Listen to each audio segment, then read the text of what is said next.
Yo, what's going on, guys? Jared here. Today I am joined once again with Nick Mom, who just keeps getting W's. He just got, did you get top 16 or top 32?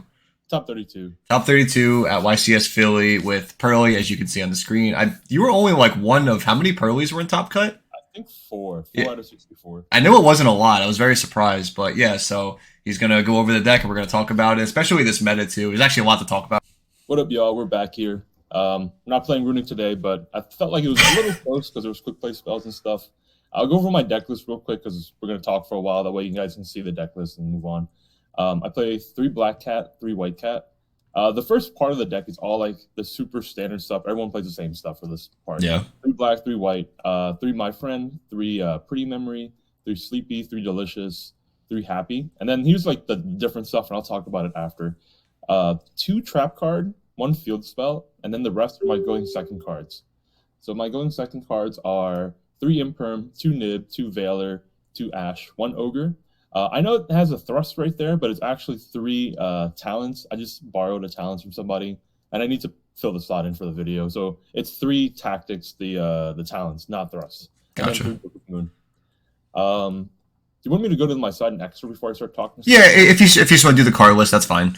And then yeah, let's go to the side and extra real quick, and we'll go over each stuff. Mhm. For my side deck, it was 3 Gamma Driver, 2 Droll, 3 Ghost Spell, 3 Summon Limit, and 3 Evenly Matched. And my extra deck is pretty simple. It's Princess Sprout, Fuko, the Lyrilisk, Downerd, Double Zeus, the link card that pops Baguska and Scodrain, I don't remember its name, Noir, Happy, Beauty, and Plump.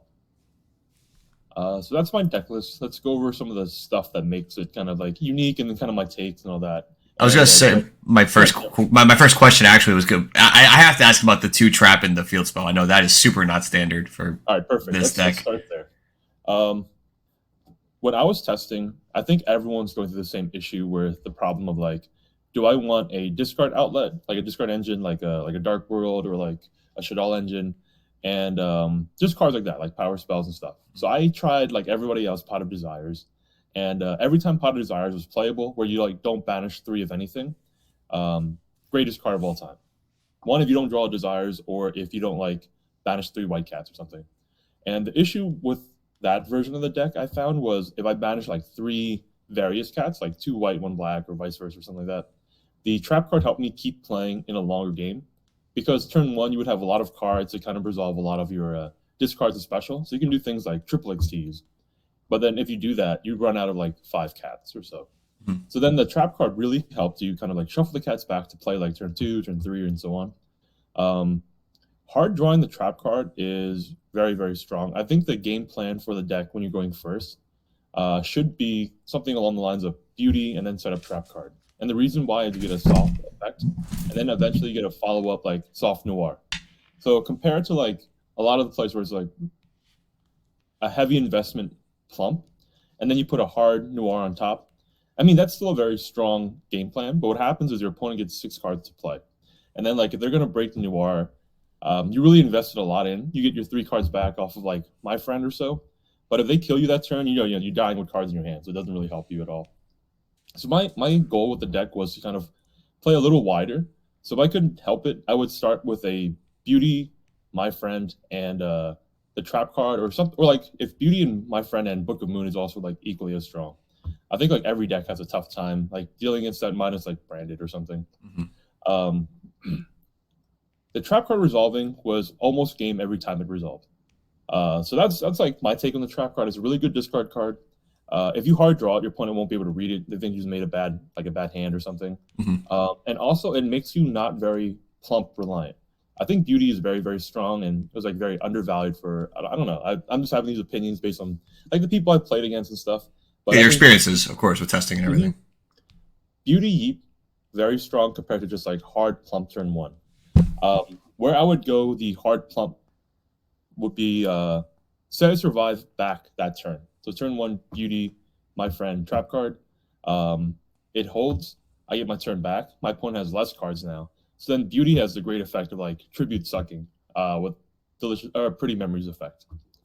And then on that turn, you would make a hard noir via the bunch of Beauty sucks, or you make a hard plump and then pass with noir. And this is when you're aggressively drawing like multiples off of like Sleepy, Mhm. and then like ranking it up right away and drawing more. Because the idea is your opponent, even if they Curry Kara you there, they can't kill you, and you'll be up way too much for them to even come back. So that's my game plan for the trap card. The field spell specifically was for the mirror match and Kashtira going second. So if your deck doesn't have an out to Noir, your only out now is baiting it. And then once it kind of gets affected by stuff, then you can start playing around it and so forth. So if you go against a like 7 material Noir, say you go play field spell first, it resolves. They don't like break the field spell immediately. You then go special summon a cat, and your goal now is to make a beauty and then like your own Noir somewhere in between. So now if they go chain the effect of Noir, you have live responses, and then you can kind of break through and follow up. Okay, I So see. if they let you go uninterrupted, you're eventually your own Noir is gonna be bigger than theirs, and they can just like crack over or something like that, which is like very strong. So interesting. So you're saying that the field spell was actually for the mirror match mostly to be able to play around again opposing Noir, I guess, Yes, in a and way. also it kind of like conveniently helpfully works against a Rise Heart too. Oh, So true. yeah, so it forces the first activation, and a Rise Heart only gets one, and Noir forces the one. So then you get to play as a follow up. You only need to catch your opponent like off guard one time, and I played one Peurly mirror match, and I won in game 3 because of field spell, where my opponent my opponent bricked first of all, so he set one and pass, and my first action was play field spell, special cat, and then made a beauty, and then tribute take the set, and his set was a Book of Moon, which would have stopped it. Yeah. Oh my god, it's brutal.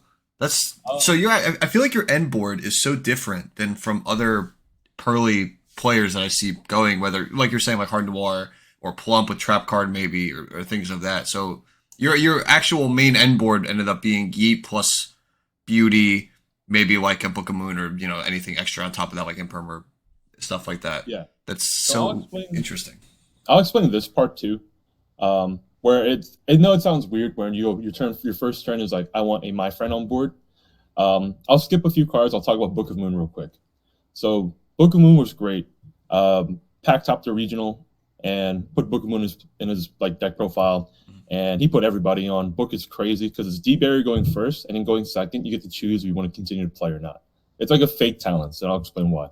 So most of your hands, when you open like 2 spells or like 3 spells, quick play spells, your goal is to get to Black Cat, to get to My Friend, because My Friend gives you continual recursion. So if your first action is draw phase, spell, discard something else, special Black Cat, and they go Imperm, people love Imperming Black Cat. If you have Book in hand, if your hand can still play through, like, say, like, you already have a My Friend, you can chain Book to Black Cat, and it would force you to get a My Friend.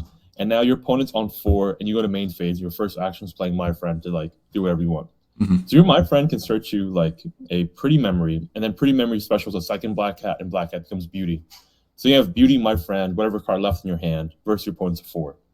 So if you get to quote unquote play, continue like, more a little bit, you set up either like the trap card there or something else there.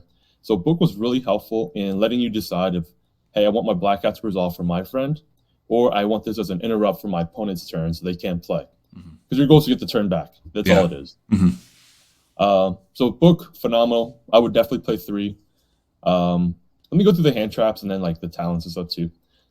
So 3 Imperm. The reason I chose 3 Imperm compared to other traps, Imperm was a great. I hate hand traps. I think you remember we talked about it in the Sprite. I hate hand traps. So Imperm's the only hand trap that is one of the few hand traps that are. It's a great 6 draw. So if you're going second and your 6 cards Imperm, it's playable, and it's playable for a good reason too. You can hit like a Shang-Ira, you can hit whatever, like to let you play. It's great in your first 5 when you go second, but it's not too great when you're drawing it off of Noir. And the reason is one, you can't play it from your hand when you draw it off of Noir via Sleepy effect. But the second thing is if you draw it on your opponent's turn, it takes a long time for this card to be playable back to your turn. Like your field needs to stay alive. You draw something playable. You have to set it before it gets any value later on. I would keep playing Imperm. Kashtira is really tough. Imperm hitting like a unicorn. Imperm hitting like a lot of stuff. It's like really, really strong. A Rise Art going second, still solid. Yes, a Rise Art going second. For the next few hand traps, I'm bad at Yu-Gi-Oh! I don't know how to do ratios and stuff. My rationale is I don't want to draw multiples any of these, so I just play twos. I didn't think I'd get this far, so I didn't think I would, have to explain my ratios, but I'll explain why. Okay, shoot your shot. Here we go. Well, I played in the runic sprite deck that I did well with at the regional. I played 2/2/2.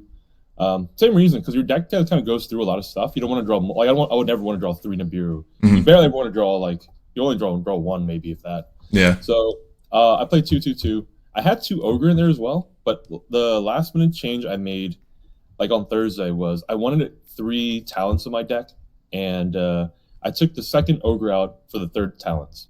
So that's why I don't even own a third talent. So I mentioned I borrowed it from somebody else for the tournament and all. But talents resolving was really good. The difference between talents and a hand trap was your opponent can know the hand traps in your hand, like Nibiru, and they'll be great to play around it and stuff. And you're just like, they pass you with a Nibiru in your hand. And in every other deck, I hated Nibiru, but except for like Runic and this, because you can discard it for other value. With talents, it's a little bit different because a Rise Heart, you can kind of force your Rise Heart to work, or the overall idea of if your play goes through, you win. If you get hand trapped, talents will kind of force your play to go through anyway. So like talents was really good to kind of do that. Book of Moon and talents were like very similar roles where if I wanted to continue to play, they can kind of help me do that. It helps to break a little bit too, and they both have a very strong Kashtira matchup. That was my rationale for kind of like why I chose to play those hand traps and kind of like Book of Moon and talents. Valor was pretty good. Valor hitting Unicorn was great. Valor was kind of really good against like Branded too. You hit like the fusions that try to special summon another fusion, like the Vanish or the Shuffle Back one. Ash was okay too. There's no great moments for any of these individual cards. But in unison, in pairs and everything, things worked out really well. I did get to Ghost Ogre a Fallen of Albaz activating its effect, trying to fuse with my Princess Sprout, and the Ogre traded for 2 cards, so that was just really cool. That's always juicy when that happens. And this is kind of like that type of deck. I feel like Purrely, moving forward, it's a deck where no one can show you a deck list and you'd be like, whoa, that's like the move right there. It's more like a play style type of deck where you kind of have to like interact with the opponent a lot.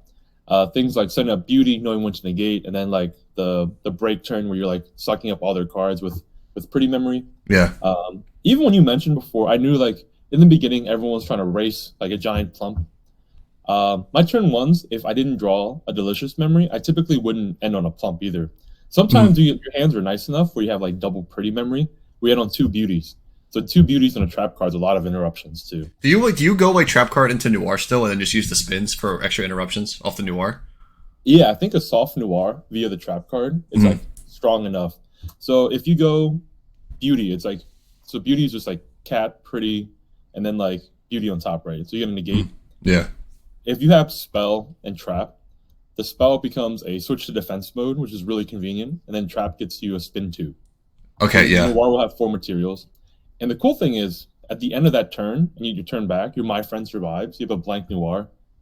On your turn, if you just search a black cat off of any spell or a hard black cat, you can get another Beauty and then tribute the Noir off to like give it a material and like continue to play. Gotcha.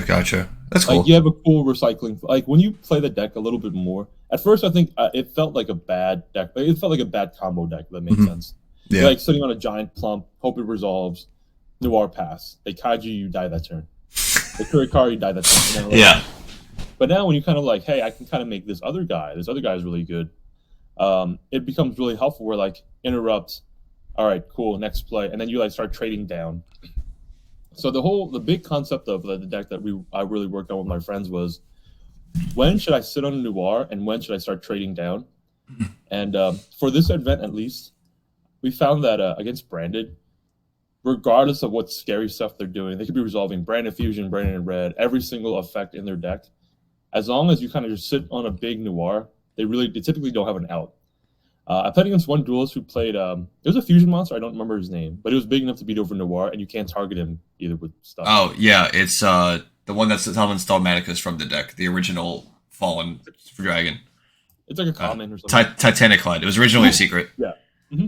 So that guy was good, but like even if you made a Noir big enough, they couldn't break through it. Yeah, you just had to get him big. That was the biggest thing with Noir against But Brandon. against like other decks, like Kashtira, Kashtira has Scareclaw outs Noir, which is very scary. So like you have to make decisions throughout the game where like hypothetically they go Unicorn, you get a free negate on Unicorn, but then say they have a follow up for like Fenrir, and Fenrir guarantees a search for Scareclaw. Now you have to decide: do I want to stop the Fenrir or do I want to stop the Scareclaw? And both makes my Noir vulnerable. So I don't have perfect play information on stuff like that. Mhm. So once we kind of start playing that more, I'll get a better feel. But at least for this tournament, what I chose was like helpful enough. Like for example, like in that same scenario, special unicorn's negated, Theos for Fenrir, and then you have to make a decision. You know, they have like 4 cards left in hand. You spin the Fenrir, you have like say like 2 more spins. But what happens is your Noir becomes vulnerable now. But Scareclaw would have outed him anyway. Yeah. The other out to it is like they start going into Mind Hacker and they like really start ripping everything else around you out without overcommitting. So I'm still learning that, but like I think we practice it enough to be able to make critical decisions then, but we don't have the notes to say like this is exactly what you do in every scenario, if that makes sense. Does pretty memory only take face up cards, or is it any card? It's any card, right? So I was just thinking, like, if your opponent goes to the Scareclaw line and they go battle phase, like, you can go, like, start a battle phase, book Scareclaw. It has to sit there until the next turn. And then you can, like, use the Noir Pretty Memory, absorb it, and then just put some on, like, you are never outing this now. Because I took your out. But, so even with that, like, the book probably would get activated before the Scareclaw gets dropped even. Like, they can't first action Scareclaw unless they have, like, something banished or like, engrave already. So they would have to go, like, Fenrir or Unicorn or something. And those are both great books anyway because they have to extend. Yeah, I'm just saying, like, you for the Peurly deck specifically, against from the deck list that I've seen from Kashtira from the event, the only actual out to it was the Scareclaw, and they always play 1 anyway. So if it seemed to me at least that if you booked the Scareclaw and then just didn't use Noir, it didn't matter what they did. You can just absorb it on your turn, and then they have 0 out now because they cannot get it out from under your Noir. That's what you mean. Yeah, I agree with you. So that's something that I still not necessarily shaky on, but like I don't have like a super clean line. I know how to like I can like reason to get there eventually. Mm-hmm. Yeah, this is just something I thought of now. That's all. That's a good idea. But that's exactly what the conversation was like when we were playing this deck. Mm-hmm. Not necessarily the tech cards, but more so like what is our strategy? So like if everyone's standard strategy is the big plump, we're trying to figure out, all right, how do you kind of counter it? One was the baits, so that you get good at baiting things with Peurly Street and so forth. And then the next thing was like, how do we trade down? Where if you trade down all the way, they have no cards, and you have my friend going back into your turn. And it's almost guaranteed game. Do you have any specific questions? I feel like I was rambling along and stuff, but no, actually, that was actually perfect of every explanation. Besides like 3 talents, and that's the only thing we didn't talk about was 3 talents. But I think it's pretty. I don't want to say obvious. That's probably sounds like the wrong word, but it's like with how many hand traps are flying around this format. Like it seemed like the only direction for the format to go with a lot of the top decks ended up playing 3 talents. Some even playing thrust 4 talents to get to it even more. Yeah, I've seen a lot of talents in the top decks this weekend, pretty much from what I was looking at. Oh, I have 2 more things to add, I guess. So we'll talk about Happy and Beauty real quick. Book of Moon was really good for when you go second too against if you had a book and a hand trap and you say like Veiler to Kashtira, the Unicorn. Really only the first Veiler is good against Kashtira, I feel. You hit the Unicorn, and if their hand's bad enough, they make Shank Era pass. So when you draw, and if you have Book of Moon in your draw phase, you book the Shank Era face down. And a lot of the time, my next action would be trying to make a Happy to crash in the Shank Era a bunch of times. So the cool part about Happy in this moment is you can make it off of Black or White Cat. It's very low commitment to get you a high reward. So you force the Happy to go through. You attack. You lose 1,200 for 4 attacks each, or 1,200 each, I think, for 4 attacks. And on the last search, instead of grabbing a Delicious at any point, you grab a Pretty Memory. So you gain back 1,000 life points, and then you suck the Shang Era or whatever else, and then you make a hard Noir.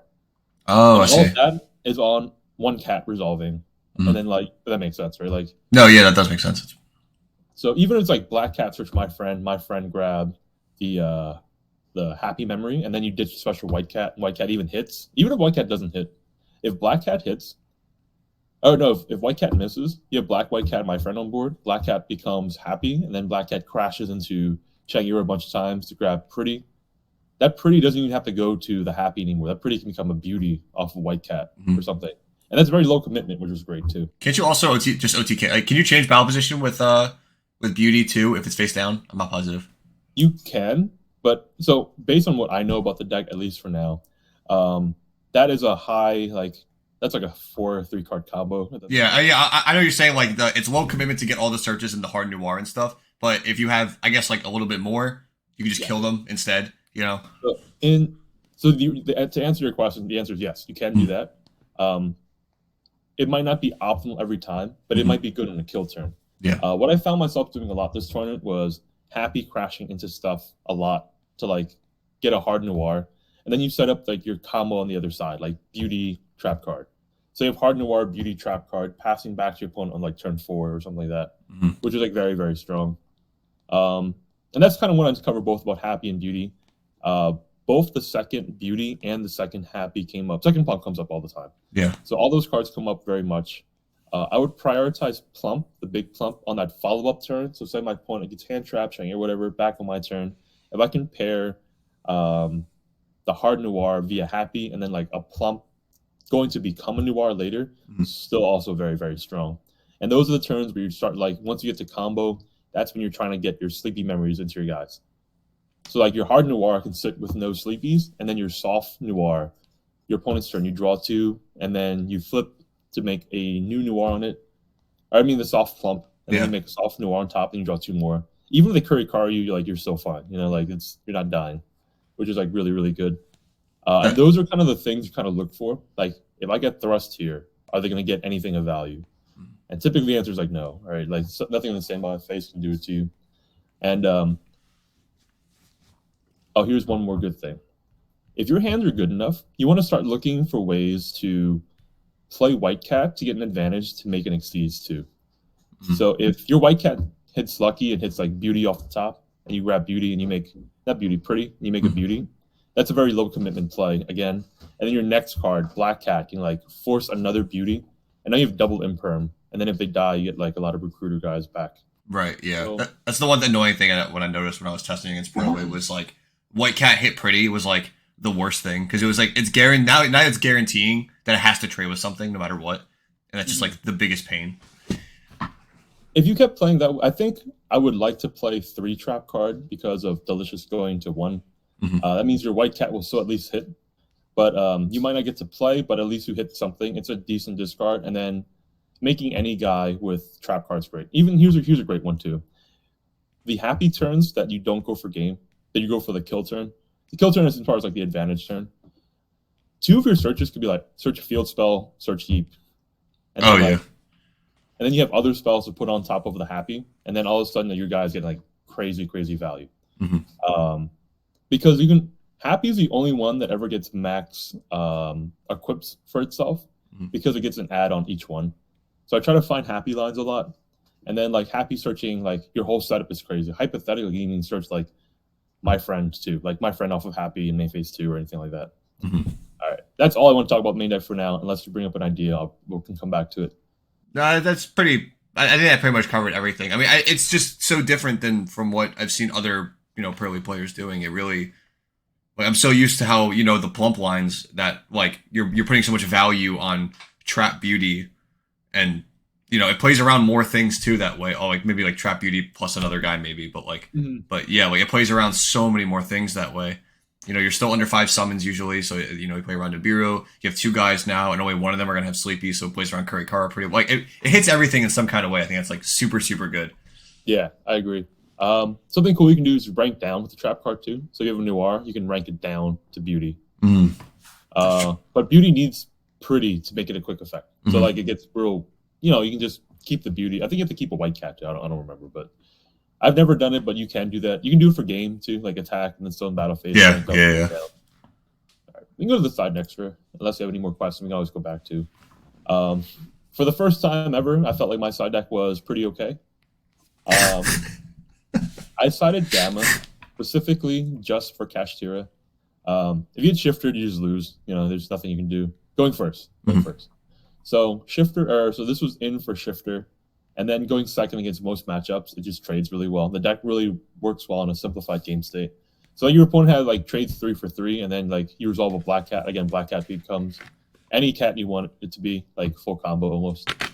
So Gamma was really good. I only played 2 Droll. This was actually Dark Ruler no more until Thursday night. I don't know what scared me, and honestly, it's the same slot for both things, both for Super Heavy Samurai. Everyone mains Droll and Lockbird. I don't know if I'm just stupid or something, but Droll and Lockbird were just never good for me. Mm-hmm. And even when you practice like the Peurly lines, when you can, you typically try to make it so when you get Droll and Lockbird, it doesn't hurt you tremendously. So, like for example, back to that play before, where you're like your first action special Black Cat, you grab My Friend, and if you play My Friend for Pretty Memory to get White Cat out, like if you get Pretty Memory there and they Droll and Lockbird you, at least you get Beauty My Friend still, like with Black Cat and My Friend, and then you have the rest of your cards to keep playing. So that's kind of the whole point about Droll and Lockbird. I didn't like the fact that you lost advantage, and it wasn't great against everything either. Yeah. So I side decked it for Super Heavy Samurai, and it kind of overlapped with things like Dragon Link. And then when I had enough cards to take out, I would side it in against like Branded, maybe, you know. Did it ever go in against Kashtira, at curiosity? No, I didn't. I sided Evenly Match and Gamma for it, so I never put Droll and Lockbird in. Okay. I hate to draw this as a 6 card. Yes. I feel like I always bring that up. And I hate hitting Unicorn Search because they always get to take a card out of your extra deck. Gotcha. But I could be convinced otherwise. Again, that was just my game plan for this tournament. No, I agree. I think that from what again I've been here like looking at a lot of profiles since I got home, and Droll actually in the main deck doesn't seem to be that standardized for the top decks at least. I feel like the people who main Droll got punished because all the better players or the people who are staying ahead of the curve are just either playing around it, playing something that or has like a secondary game plan. Like you said, you can still go into like Beauty usually off the first search. Or the Samurai players are going Babusko if they get Droll to at least stall for extra turns, and or maybe they're main decking Fenrir's too, like stuff like that. Like usually there's some kind of game plan to play around it. Exactly. So yeah. Until I learn more, or until like I don't know what happened. Like the format changes. Droll and Lockbird's not great in my opinion. I have Valor over in Droll and Lockbird, and Valor brings a lot of value, especially in rogue matchups and in Kashtira, and even in the mirror match. The mirror match, when you don't hit their like the Black Cat search, but you get like the effect to exceed. They only get so many of those, you know, like they get one Black Cat per turn, and then as many cards that'll let you summon a White Cat to exceed. So if you keep hitting it like that way, like they can have more cards than you, but they might not be able to make anything on the board though, which is kind of cool. Yeah. I had a really tough time playing against Labyrinth, and I don't remember what the slot was. The slot was Bell was Bestials before I kept getting thrashed by Labyrinth. I went to a PS5 tournament. It was the sorry. It was I just had a crystalline. He just like yeah. He has been warning me. He's like Paul Revere about Labyrinth. Paul Revere about Labyrinth. And Labyrinth are coming forever. So at the PS5 tournament the week before the YCS, the last round of Swiss, turn 1, game 3, the guy set up Eradicator, and I got Eradicator for my whole life. And then I survived. And then the next turn, he deck dev'd me. I'm like, yeah, okay. Like, just no shot. Yeah, so I was under double symptoms. So I'm like, I need a card in my extra deck, or in my side deck to like play against him. And I don't think that at that tournament, I sided 3 Cosmic, 1 Feather Duster, thinking was enough. So I changed my side deck up, and I took out all those cards, and I put in Evenly Match and Bell. Evenly Match is to double coverage for Rogue, Kashtira specifically, and then Labyrinth. And then Bell was for Labyrinth to hit the big welcome every time they would like try to attack their engine as opposed to their back row and stuff. Right. Fortunately, I only played against 1 Labyrinth, and I went first and made it like the board I was telling you about, and Soft Noir cleaned up everything. And then game 2 he bricked, and I just won. So the next 6 cards were the best cards in the entire side deck. Summon Limit and Evenly Match were really, really, really good.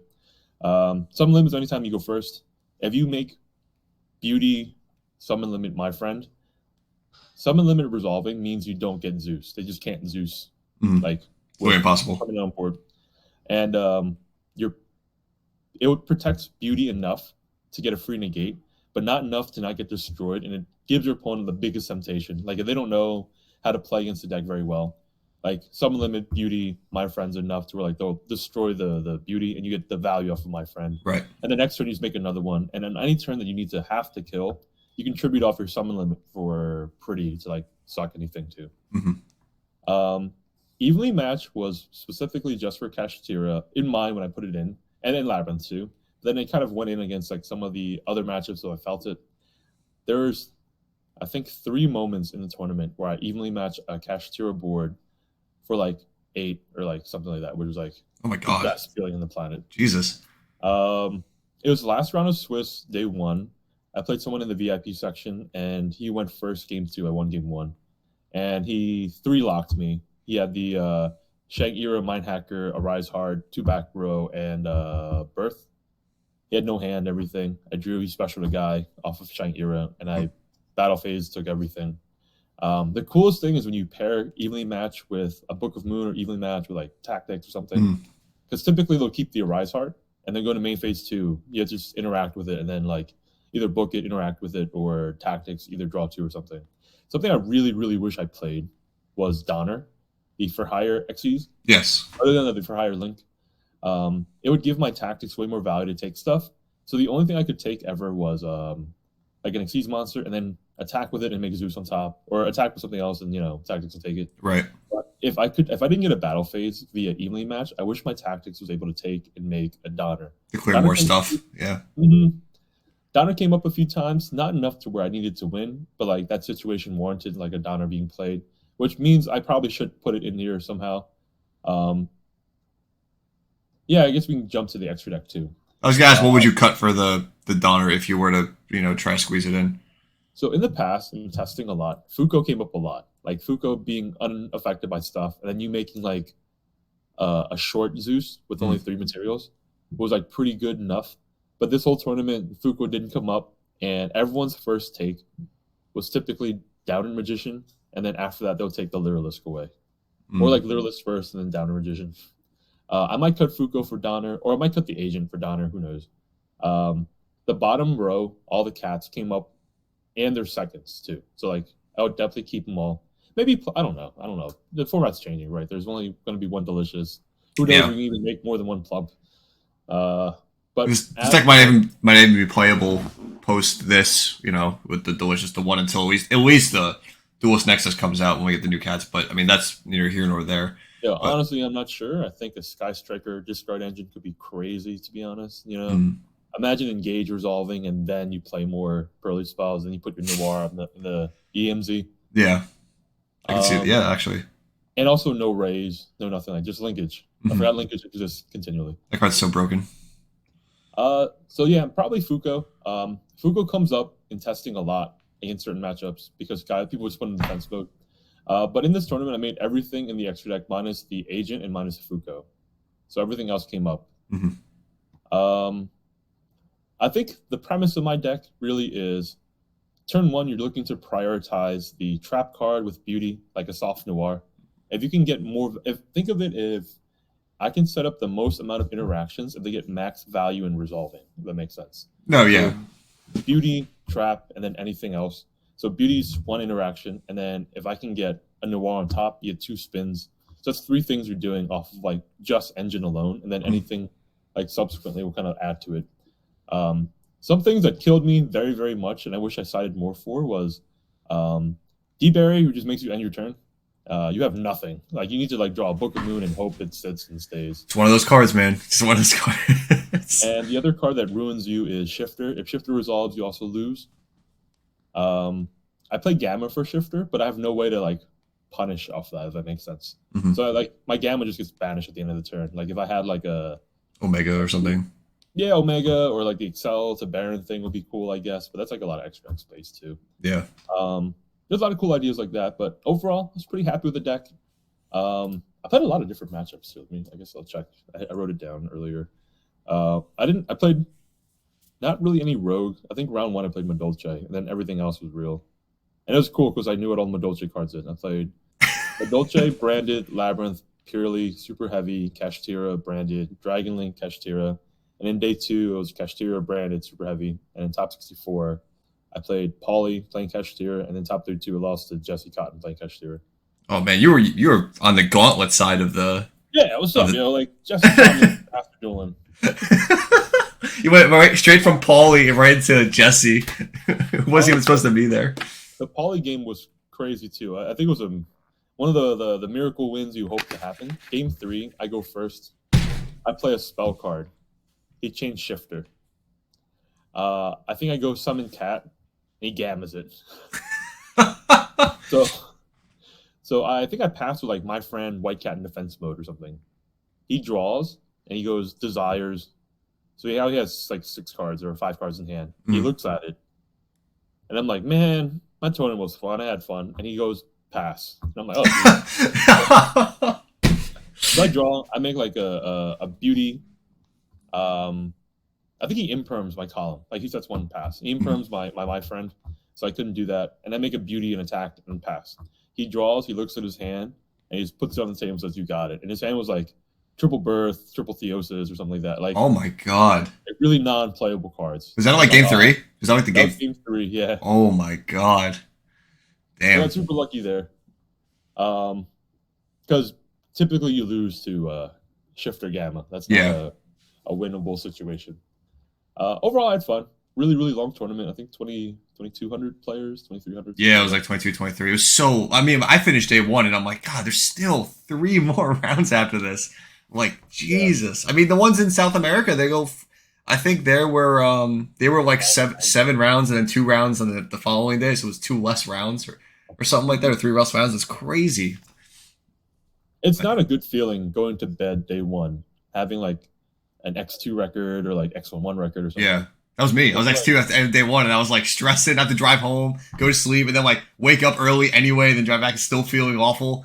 Ugh. yeah, exactly, exactly. And the event that's being it was 10 minutes from where I live too, and the issue ends up being like it doesn't feel like a quote unquote real event because you don't you can like not think about Yu-Gi-Oh because you have to go home, Mm. but like when you're at an event, you're stuck in your hotel room, you're stuck in like you have to be in the Yu-Gi-Oh forever. So like get the gameplay and everything. So like half of me was like, hey, if I don't do well, I'll just go home and whatever, I don't care. Yeah. But I'm glad I performed well with this. Mm. Definitely a fun deck to play. I think moving forward, once people like know how the strategy is formative a little bit more, it'll be tough to kind of combat against. Mhm. But at least this tournament, it was a very playable deck. Yes, I'm actually surprised that the like one the representation of this deck was so low, but and two that it got hit on the ban list as I mean like it's one card getting hit, but that one card is like the most important card. But like the beauty and the trap strategy that you were talking about gives me like a shine of hope towards this deck still that like Ah, this might still be playable if that's your go-to now. Like you were doing it before the hit, and now like after the hit, that's probably going to be the streamline, right? Like that's the going to only be strategy, yeah. yeah. You have to start. Oh, two things. I'll talk about that quickly, and then I'll talk about Curry Carr. That's another popular card that I just didn't play. Mhm. So I was definitely very not delicious reliant in this tournament. Based on just because I think beauty is so underrated and like people are so unfamiliar with it. Delicious really came up on the follow-up turns where like you're looking to kill because you needed a big attack guy. Um, and then multiple delicious definitely was like where the deck got a little ridiculous. I felt like when your monster starts becoming like 6,300 attack, that's when it's like, all right, what's going on? Like you can't have that. At least Sleepy is balanced in the sense that it only draws on your opponent's standby. Delicious makes your guy like 10,000 attack, so Mhm. that's kind of not fair. Yeah. And also, one Delicious makes it harder for you to happy OTK because you won't have 2 Delicious on there, Oh, true. so stuff like that. I played Curry Kara in this deck at every number, at 1, at 2, at 3, with War Arthal, with nowhere, all that stuff, right? Curry Kara, and then I'm going to include all the Kaijus and Santa Claus and all that Yeah. stuff too. Curry Kara was good when the format felt like it was fairly new and nobody kind of knew what they wanted to end on and stuff. It's great against Kashtira when they do their whole thing or whatever. But because tactics exist and because everyone's playing around tactics, it gives you a whole phase that people are just not going to activate monster effects. So you're like, Right. I'm going to make a board that I'm not going to activate anything if I need to. So I felt like Curry Kara only beat players that would fall for it anyway. And I hate conditionally activating cards like that, if that makes sense. I want cards that you can activate almost whenever. So I like the light hand traps, cards like Veiler opposed to Droll. Like the only conditional card in this deck really is like the tactics. And that card's like good enough to prompt at any point. in one of the test tournaments coming up, I did make a cool play in a mirror where in the draw phase, so my opponent passed with Plump Trap, and in my draw phase, I played Sleepy to hopefully get the bait, feed the fat Plump. So Plump took my Sleepy, drew a card, upgraded, drew a card, and then I curry card. But I don't want to like have to do that to make the card playable, Right. Yeah. I'd rather just be something playable. Mm-hmm. That might have been the right decision for this tournament. I never at any point I didn't ever felt like I needed it. So that was fine. I never felt sorry to interrupt you, but I was gonna say I never felt like when I was playing that none of my opponent's boards, because I played no hand traps in my deck, and none of my opponent's boards felt crazy. Like everything felt like manageable, if that makes sense. Yeah, I agree. Like, and that's how I felt about this deck too, because you don't have a mega combo. Mm-hmm. If I got to play that game, I felt like I had a fighting chance, and even my loss and my draws, they were all like manageable too. Yeah, like that whole tournament felt like mid range. Everything was mid. Nothing was like super explosive except for like Samurai, of course. But like, and nothing was like super control unless you're playing like literally like the Elwitch deck, like the Floodgate deck. It's the only way. But like every other deck felt so mid rangey in a way, and I don't know. It was just kind of interesting that like even with like stopping people with all these hand traps, I felt like even what they were normally ending on when they were actually figured out what they wanted to end on, it didn't amount to like anything, like obviously Cashier players are doing the 3-lock, and it's like that's not like actually insane. Like 3-lock isn't that crazy at the end of the day. It's good, but it's not insane, you know what I mean? Like exactly. It's not unmanageable. Like, yeah, just some cards that you can kind of do. You can crack the board with like Book of Moon's talents and stuff like that. It's like kind of what I'm trying to say. Like your 6-card hand can kind of trade well into stuff enough. Yeah. I have one more story to wrap things up, and it's how I lost to Jesse. So our friend Steve Gleason, he's playing Cashier for the event, and Jesse releases his video about his South America, his Chile second place deck list. Mm-hmm. And Steve looks at it, we all look at it, we're like, I don't get it. He's just better than us. It's like, you have the list, you look at it and like, this seems primitive, but it's current. Like you're like, I don't understand. Like this seems like the old steel thing. Well, I don't play the Cashier deck well. I know how to combat it, but I don't play it to like have a strong opinion. Mm-hmm. But we didn't get it. So once I got paired to Jesse, I'm like, oh, he plays all those books. He plays both Book of Moon, Book of Eclipse, all that stuff. So I'll talk about game 1 and 2. Game 1, I got shifted. I think I lose a die roll. I get shifted. I couldn't play well that game. I lost. Game 2, I go first. I play a spell card. He shifters me. I have Gamma, fortunately. And my end board ended up being a Noir for 6 materials. So when he draws for turn, he goes Unicorn. I negate it. He Theosis into Fenrir. And again, we talked about that moment where Fenrir's on board. My opponent has a little less cards in their hand. And you have to like go through all the things. Does this hurt me? Does this hurt me? Does this hurt me? I know that Scareclaw outs my Noir, so I spin the Fenrir, hoping I can trade down and get my turn back, right? Mm-hmm. His last cards were he Prosperities. He looks at his cards, and he grabs Field Spell. And I'm like, yo, what is going on? So he plays Book of Eclipse, and I debate, do I want to spin away his Noir? And he has, like, I think Field Spell and 1 card left now. Or his Unicorn, you mean? Or yeah, Unicorn negated. He used Theosis already. Mm-hmm. And then he has Field Spell and 1 card in hand. So I don't spin with my Noir. I have 2 shots left. Mm-hmm. I let it get Book of Eclipse face down. His Unicorn goes face down. He plays Field Spell, grabs Fenrir. Last card in hand's Birth. Plays Birth, summon Fenrir, searches a Rise Heart. He makes Big Eye, steals my my Noir, flip summons it, and passes, right? So I draw, and in my standby phase, he draws a card off of Noir. And then he spins 2 off of Noir. I'm like, yo, are you kidding me? This is the most disrespectful thing. I'm like, yeah, you not beat me like that, yo. Just beat me regular. Why you gotta do that? Well, why can't you just make a Rise Heart on me? Like, goddamn, bro. Or Zeus me. Just Zeus me, man. Come on. He styled on me, but it was fine. It was fine. We were laughing. The judge laughed. Everybody laughed. It was. I mean, I know. It's something that I feel like a lot of players don't. I mean, it's not talked about a lot, but like sportsmanship, I suppose. would be the Mhm. word of like between players. A lot of people are like very sharky without remorse in any kind of way. Like I know Mhm. I had someone from my locals who got their first top this event, and in like one of their Oh, later congrats. later later rounds in Swiss, they were doing a target from in the graveyard, and they moved that target to the top of their graveyard to show the opponent that they were targeting it. And the opponent called the judge saying that he like reorganized his graveyard and was like making a big deal out of it. And like that to me is crazy. And I think that like that warrants unsportsmanlike conduct to me in any Yeah. way, shape, or form. Like if you are not playing the card question in your deck, that is absolutely insane. I Um, think regular players, new players, especially the ones that really want to start doing well, almost need to learn like the defense against those dark arts stuff, right? Be- because like that stuff happens, and then like if hypothetically we're a new player, we come in and someone says that, and they look like they just been playing for a while, whatever the case is, mhm. right? And you're like, oh no, maybe I'm in the wrong. I'm like, but they're just taking advantage of a situation. Yeah. If typical players are aware of that stuff, they can just call the judge, like, hey, can we clarify for the judge or whatever? Mhm. Judge comes by, and then when you reveal all that info, it clearly is maliciously trying to like Yes. strike the position. And then like the player who's being the victim there would win the situation too.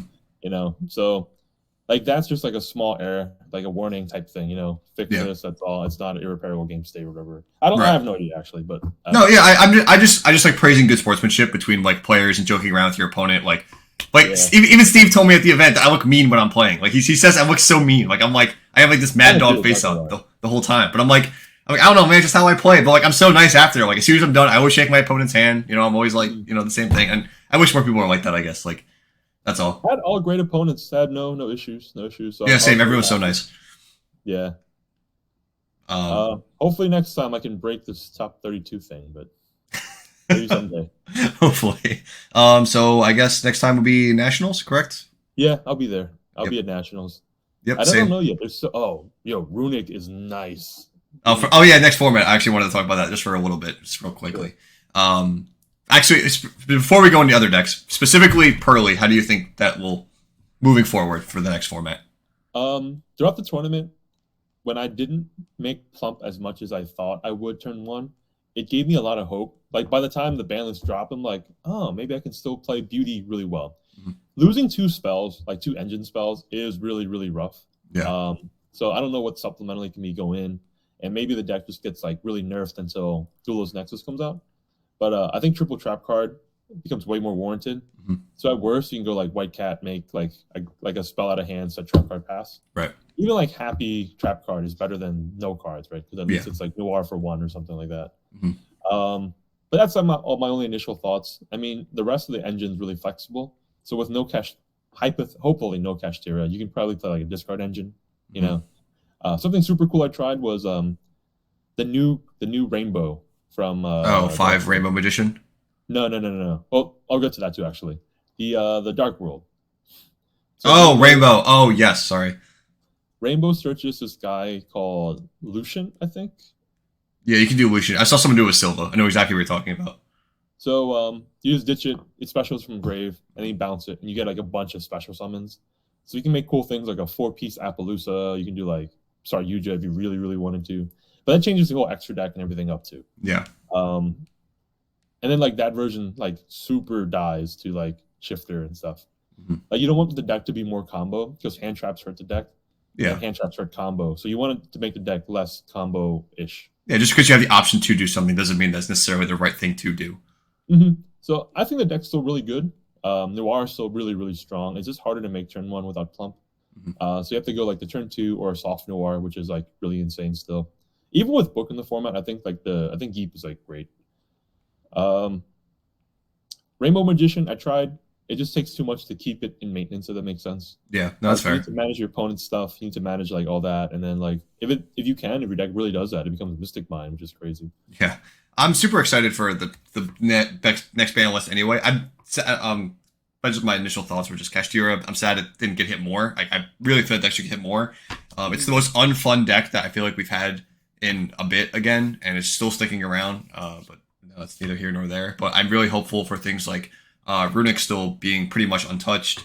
Naturia got randomly shot in the face for zero reason with the Sacred Tree to 1. I think Naturia would have been too good. otherwise, I felt.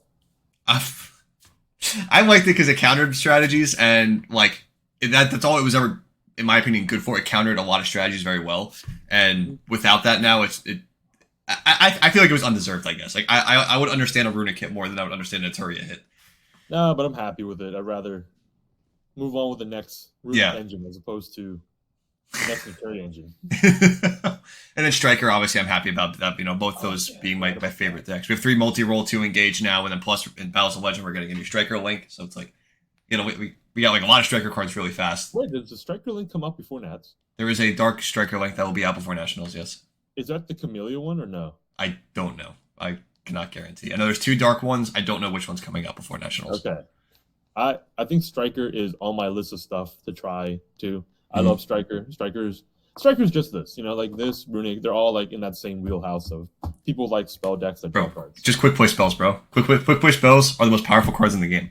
They are. I was gonna say that today too. Like spell cards are just the best cards in Yu-Gi-Oh! Inherently because monsters have the restriction of you can only normal summon 1 if that's the case, and trap cards need to wait a turn. While spell cards can be played whenever and in every phase. To play spells. They are wild. They are just the wildest cards. But yeah, I think that pretty much wraps everything up, right? Anything else you wanted to say? Any shout outs you want to give now? Oh yeah, shout outs to David Barnes and the new store name. It used to be called Prodigy Games. It's gonna be Phenomenal Games. I don't know when this would come out and when Dave would change names, so I'm shouting out Phenomenal Games now. 100 North White Horse Pike, Lindenwold, New Jersey. Shout outs to the whole group: Steve, Brian, Turner, Crystal, and everyone. Shout outs Jared. Teamwork Council always. Everyone from Jersey, you know, Mun, Kevin, Dave, everyone. Hell yeah. But all right, once again, congratulations. I appreciate it. This is very cool and different. I hope it puts Peurly and every Peurly duelist into a different direction with the deck, and in a hopeful way too. So yeah, congratulations again, and I'll see you guys later.